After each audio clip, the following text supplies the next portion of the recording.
You're listening to Oh My Health, There Is Hope podcast. When your heart is aching and your world is shaking, don't give up. No, don't give up. Hello and welcome to Oh My Health, There's Hope. I'm your host, Jana, and today we're here with Rhonda Salvestrini. Today we are featuring her part 3 of her 4-part series. Your Secret Salesperson is today's part, and I'm super excited about this. Rhonda believes the best writing happens when you have nothing to lose, when you're in your zone and writing bravely and fearlessly. Rhonda Salvestrini is on a mission to help you feel energized and excited about the writing process, to find confidence in your voice as authority in your industry. Be inspired to write bravely and fearlessly and connect with your audience through authenticity. She loves helping entrepreneurs and nonfiction writers see the clarity through chaos, overcome frustration, and push through the head garbage that continually creates self-doubt to find the voice of your business and your brand. As a professional writer for more than 25 years, Rhonda has helped entrepreneurs transform their messy and awkward content into beautifully written narratives that inspire audiences and motivate them to take action. Her work has helped aspiring authors bring their stories to life, longtime authors find their voice, entrepreneurs reach new clients, and TEDx speakers bring their audience to its feet. Rhonda is like a dear friend to me, so I'm always so excited to have her here. And she's the reason I'm out putting my 3rd book out. And I can tell you it's been an amazing experience. Rhonda, thank you so much for being with us today. Thank you, Jana. It's always so much fun. I always have so much fun with you too. Probably because I just love, I love how you get words out so beautifully. One of my favorite books was a book that you helped write, and it was amazing. It like moved me. I told her I read it on a vacation. I couldn't put it down. I was laughing. I was in tears. I was angry. Like it brought out all those emotions like a good book should. Thank you. Thank you. I love that book. Yes. Yes. So we're going to talk today, or you're going to talk today on Your Secret Salesperson, which, by the way, I totally know where you're going with this, and I agree with you 100% that your words, your story, and your journey are the most incredible secret that you have. It's like your superhero power. I love that. Your superhero power. Yes.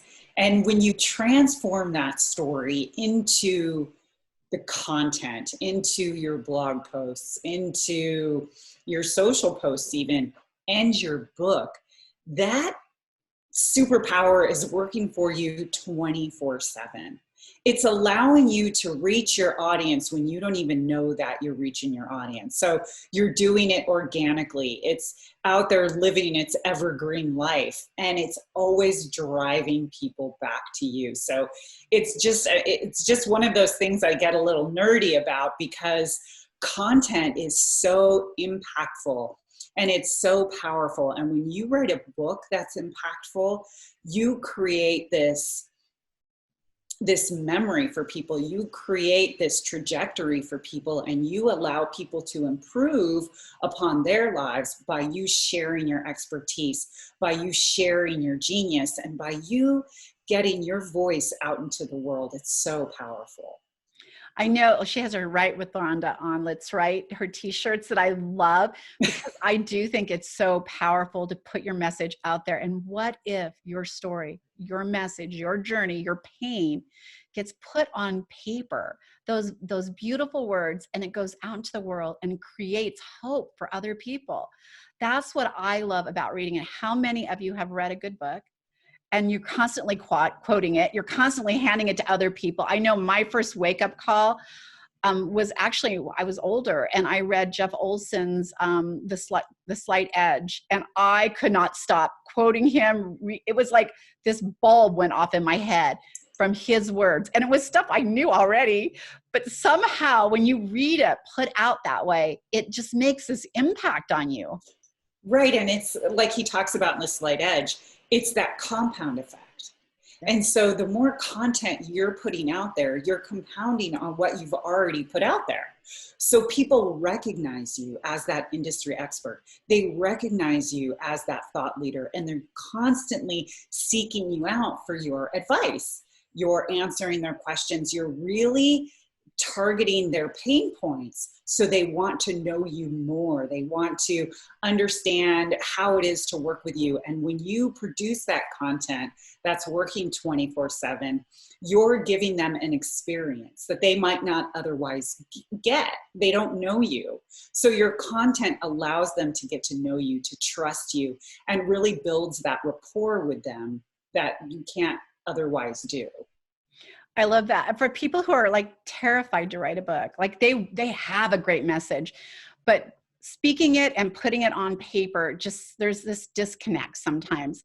And I want them to know that like you can share a bunch of short stories, you can write blogs and start getting comfortable with your voice and getting comfortable with getting your words. That's how I started. Even on the first 2 books I did, I was too scared to do it by myself. And so I collaborated with a bunch of other people with powerful stories. So what are some ways that people can get started using their voice? Because like you said, it's your secret salesperson, getting that message out there. What are some of the things we can do? Well, you mentioned, I mean, you really hit the nail on the head when you talk about collaborating with other authors. But I think blog posts are a great place to start. And sometimes I think blog posts get a bad rap because people think of them as maybe more lifestyle information or people talking about their cats, when really your blog is one of the most powerful pieces of content that you can add to your business.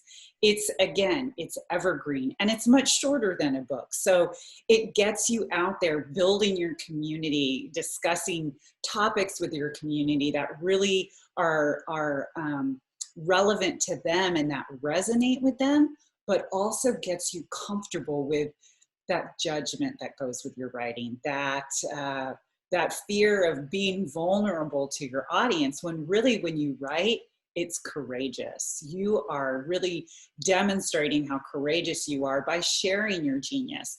And so I think the blog is the best place to start because you can start small, you can start large. The more comfortable you are, you can start turning those blog posts into chapters, which your book will write itself then.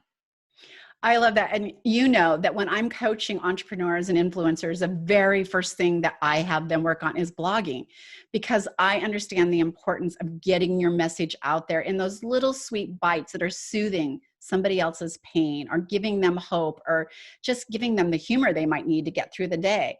When you're writing though, here's the other bad part about blogging. People will put out anything. And the truth of the matter is a good blog, it stays out there. It's like a nude picture of you going out into the world, right? On Yes. social media. Right. And you have them take it down, take it down. Oh my gosh, there's a new picture. And yet that picture keeps popping up for the rest of your life. It's the same with your blogs.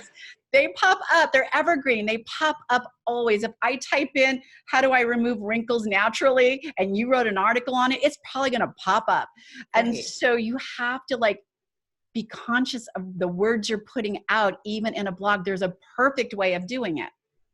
Yes, you want to be intentional. You very much want to be intentional with your content, with your writing. Your words matter. I should have a t-shirt that says words matter as well. The way you talk to your audience, how you're speaking to them, are you inviting them into the conversation? I mean, really, that's what your blog is doing. You're educating, you're inspiring, but you're also including your audience in the conversation so that they can, leave comments or ask you questions. You're engaging them. So you do want to be very intentional so that your content is rich with researched material. It's rich with content that educates on such a deep level that's so different than what is out there now. It's smarter. It's much more informative. And so you want to make sure that you're reaching your audience on that level so that you're always seen as that expert. And when you do that, the more you do that, Google also recognizes you as an expert, but that's a different topic for a different day. I love that. And I feel like one of the things that you taught me that I recently used on my blog is engaging with them, right? So as a mindset coach, I started talking about the different mindset and personalities of the people who return the shopping carts and the person who doesn't and just leaves them by the car. And what person are you? Like, and they had this personality kind of quiz. By the way, there's no judgment. Like, if you don't return your cart, that doesn't mean you're a bad person. Like, it just doesn't. But there is some mentality to the reason why someone has to push that cart back, even though no one's looking, right? Whether you're leaving it or not. And there's something to do with the way that you think and the way you respond when you think no one's looking. And it was really a great blog. So you can have fun stories out there. You can have serious stories. You can have really important messages out there, political messages, medical messages. But definitely you have to have intent when you're writing. You have to know who you're speaking to. Yes. And I love that you talk about the engagement, because that engagement is really just another way that you're having a conversation on a different medium. But it's also allowing you to find new topics to talk about if someone's asking you a question or commenting on your blog post about leaving their cart, or, you know, there's just such beautiful nuggets of information in all of that conversation. So you don't want to just leave it to chance. And repurposing your content helps to extend your reach in that 24/7 secret salesperson arena, if you will. There are so many other places to put your content. You always want it to live on your website, but when you post to Medium, or when you post your blog post to LinkedIn or Facebook, you're reaching different people within your audience who will also share your content and give it more reach. By the way, that is one of the most powerful things you just said. And one of the things I am constantly talking to people about is, when I first blogged, I remember I had the same 20 or 30 people religiously reading it, but I was writing for 20 or 30 people. It wasn't until I got that I'm like, you know what, I'm going to put my blog over here, my blog over there. So now I repurpose that exact same blog so that it looks different, it feels different, it's going to touch different people. And I post on multiple sites. And some of my blogs will get 5,000, 6,000 hits now, because I put it out beyond my reach into others' reaches. That's amazing. And what I love too is that you can repurpose it in so many different ways. And like you said, you can take the whole thing and just put it on a different platform, but you can also take a paragraph and create a social post, or take a quote out of it and create a social post, but always driving people back to it so that they can get to know you more and really understand your expertise on a much deeper level. 100%. So I don't have a huge following, but on Instagram, I have about 45. Actually, I think I have closer to 50,000 followers. And that's exactly all I post. I post little blurbs from articles I've written with some photo, either me or a stock photo, and it blows up. So That's absolutely, great. and it draws them back to the education I'm trying to give them. And it's so simple. I mean, it's you've already got content that you've created, so you're not reinventing the wheel by any means. You're just using what you've already shared, and you're just sharing it in a smaller way. One of the things that when we're talking about your secret salesperson, you're probably thinking, how am I going to earn money off of this? How am I going to blog and draw people back? Well, one of the things that I do is I add my free offer at the end of every single blog, because they opt in for that, and that brings them into my community. It also gives them a touch of me, like what it is I teach and educate on. What are some other ways maybe that people can actually use this to create an income and sales in their business? Well, I think you've hit on a very good one, and it is, you know, your free offer, but also introduce your programs. What is it that you offer them that they can pay for? Maybe it's one-on-one coaching, maybe it's a group coaching program. What is it that you can help take them to the next level? How do you do that? So maybe put in some content around that will educate them more, and not really force them to have to dig around your website too much. But that's always a great way. Or you can have a workshop that you're offering for a specific amount of time that they can opt in and join, you know, for $100 or something. So I believe in writing blogs so powerfully in my business that even I'm doing a summit, I've written a blog about the summit so I can draw people in from reading those blogs into the summit, into that space where they can learn more. So I blog on everything. I'm telling you, I probably would blog on what I had for lunch. And if you don't believe that it can blow up your business, all of you guys, if you don't know who Dr. Axe is, Google him. And he probably did blog about what he had for lunch today. He blogs on everything, and it made him uber famous. Right. Some of the most prolific people, Richard Branson, excuse me, loves to blog. He loves to blog. He doesn't have a ghostwriter. He blogs himself. And I think that authenticity really draws in your community as well and really allows people to get to know you. So being authentic, and you can always have an editor to help, but you want it to be in your own voice. You want to be speaking to your community in your authentic and true self so that you don't feel like someone's trying to create an identity that isn't you. So blogging for your own content is very impactful. So one of the things that we were just talking about is teaching people to fish instead of just feeding them a fish meal.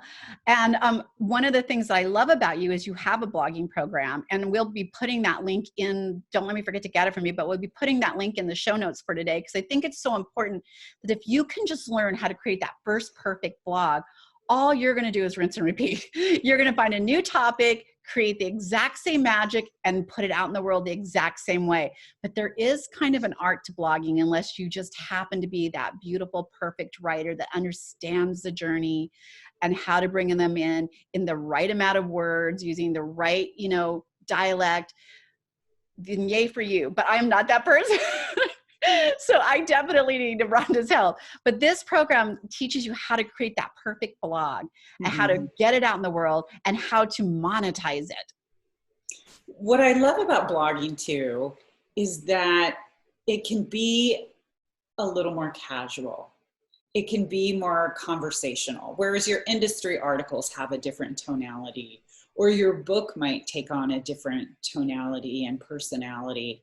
Where your blog, I think, just can be more as if you're sitting down and speaking to your audience one-on-one. And even though I teach my clients to do that, regardless of what they're writing, I do believe that a blog just allows you that freedom, if you will, that liberty to be a little bit more communicative than you would in other pieces of content. I agree. And I feel like too, once people start blogging, I've had people who've been blogging for a good year, a little over a year now, and they're ready for their book. There's no fear anymore. They see their response in the power that their words have. And they're like, I'm doing a book. This year is my book year. It's that validation. I mean, we're all scared to put our words out there. We're all fearful of the haters, if you will. And I always say to my clients, well, those people aren't your audience. Just let them be who they are. Think of the people who you're impacting with your words. Think of those you are helping with your words. And that fear tends to dissipate when we take ourselves out of the equation, because really we're educators. It's not about us when we're writing content. It's about our audience. It's about whom we're speaking to. And I know that fear is so big. Don't get me wrong. I get scared too. But once I put it out there, whether it be a video or my blog, and I get even one just thumbs up, I feel so much better. It's that little validation that we need. And sometimes it takes a year to write a blog before we feel like we can really step into writing a book, and that's okay. Again, being my third book, it's the first one all on me. And so it was a very scary journey. I found some tricks that have helped me, and I don't even know that Rhonda would suggest these tricks, but I think everybody has to do the process in their authentic way, wherever they feel their sweet spot and their comfort zone. And for me, it was turning on my recorder and just it out there, right? And then having it just transcribed and sent back to me so I could format my chapters one at a time, right? Because I got the thought out there, the emotion, the feeling. I saw it on words, didn't make much sense, but I was able to turn those into beautiful, authentic real chapters because they were coming from my heart. But for me to sit and write, here's my writing day. I gotta have a drink. I need coffee. I gotta answer the door. The phone rang, and then you gotta come back and get back into your creative writing space. And that's not easy. But if I could just shut everything out for an hour and just like have Dear Diary basically and go on, it was so much easier for me. And I think you're right. It's really about getting your story out in a way that is authentically you, in a way that you are comfortable. Not everyone is comfortable sitting at a blank screen where it's mocking you and, you know, kind of flipping you off when you don't start typing. And so I think if you're much more comfortable dictating your content, then by all means do that. You know, get rid of any barriers so that you can get your story out, so that it's not stuck in your head, so that you can translate it through the keyboard, however that looks for you. Because that first draft is a beautiful mess, as it should be. It should be messy and gorgeous. And that's when you get all of the good nuggets out. And then we go back and we polish with the editing. So if it means sitting at your computer talking to it for an hour, by all means do that. It worked for me, but I also took your advice and followed what you said, because I think you're the best at what you do. And so why ask for advice and not take it? But I do put pen to paper, and I did sit down and I kind of outlined what it felt like to me. Who was I talking to? Like, what do I want them to walk away with when they're through with the book? And then I started like what their pain points were. When I had all that put together, it was so easy for me to flip on that recorder and get that first person that I'm talking to out there, like the first pain point. So that really worked for me. And there's something about, like, I'm old school, and there's just something about writing it down that makes it real and like really connects to my creativity. I was stuck the other day. I was trying to write, I'm putting together a new program, and I was really trying to get it all out of my head, and I was feeling very stuck as to kind of where to start, how to put it all together. I knew what it looked like, but I didn't know what it looked like. And once I started putting pen to paper, I became inspired. I got excited. All of a sudden, I couldn't write fast enough, so I transferred over to the computer. But I needed that slow down. I needed to slow down and to really collect my thoughts. And pen to paper has always helped me do that. It definitely helped me get through that beginning phase on what is this about? What is my real story? What am I trying to convey to the person who's reading this?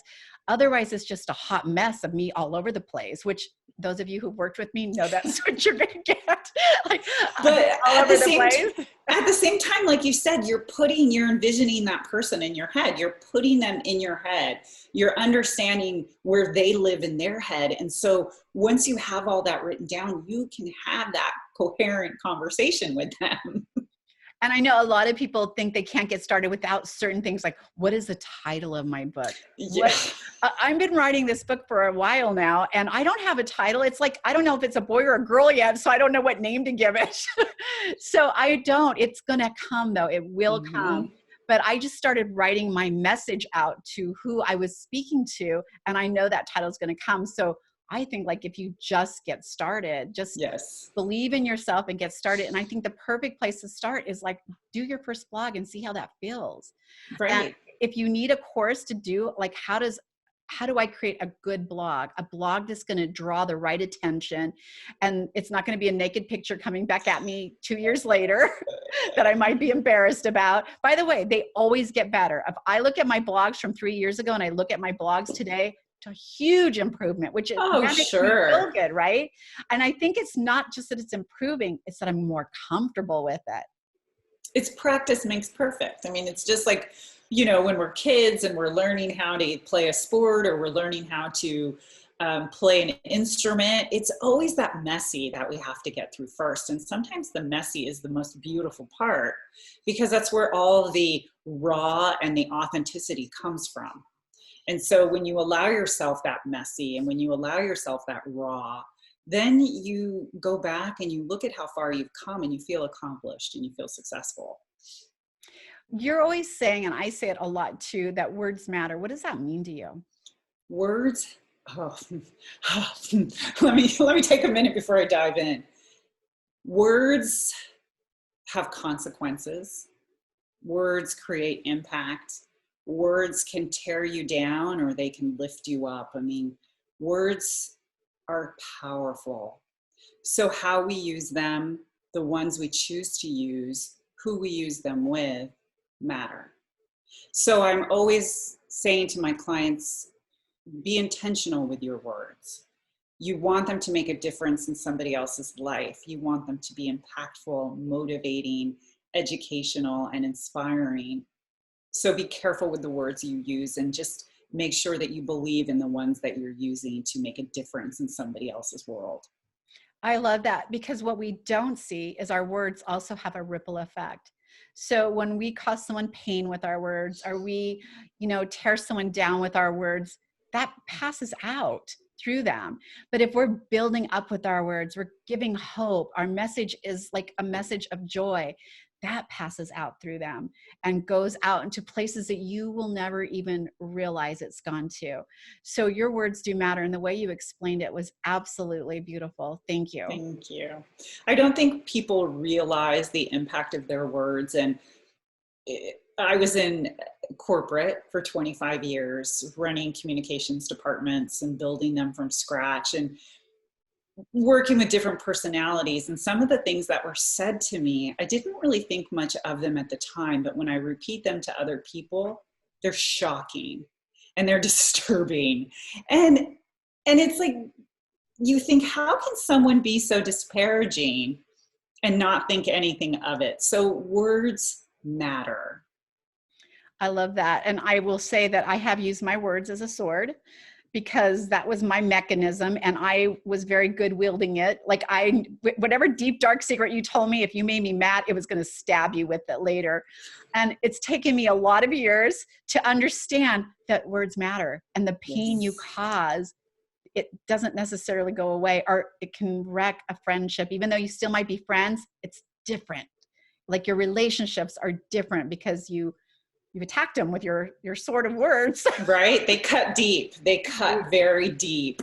Yeah. 100%. So my whole joy has been putting those good words out and trying to find a mental way of turning the negative thoughts into a positive direction. And I know it's not possible always. I get it. I know that the whole world isn't popping up daisies and sunshine. And sometimes we're in that negative space, but I don't want you to live in that negative space. I want you to just visit it briefly and then take what you need to take from it and move into the joyful space, because life is just too short. I agree with you. And I always find a learning experience from it. Yep. Negative garbage happens, but what did I get out of it? What happened? What did I learn? There has to be positive in there somewhere. It didn't just happen to you. It happened for you. 100%. Rhonda, you are one of my favorite writing coaches. Thank you. You are one of my dear friends, and you are one of the first people we've ever had a series with, because I also felt that words matter so much. And what you do and helping guide people through their journey of telling their story and opening up their voices and sharing it with the world is so impactful today that I had to share you. And so thank you so much for this series. And she has another one coming out. So I can't wait till you guys get to hear all 4 of them. And we're even going to box all 4 of them up together so you can hear them over and over and over again. Thank you, Jana. I have loved every minute of this, and this has just been so much fun. So I hope that your listeners are really benefiting from it all too. I think they already are. And you're not done. You still have one more to do. One more. We have one more. So thank you so much, Rhonda. Thank you. Thanks for listening to the Oh My Health, There Is Hope podcast. Make sure to visit Jana's website, bestholisticlife.com, where you can subscribe to the show on iTunes, Google Play, or listen there, so you'll never miss an episode. While you're at it, if you found value in the show, we'd appreciate a rating on iTunes, or if you simply tell a friend about the show, that'll help too. Let's change the world together, one health expert at a time. Looking forward to seeing you next time.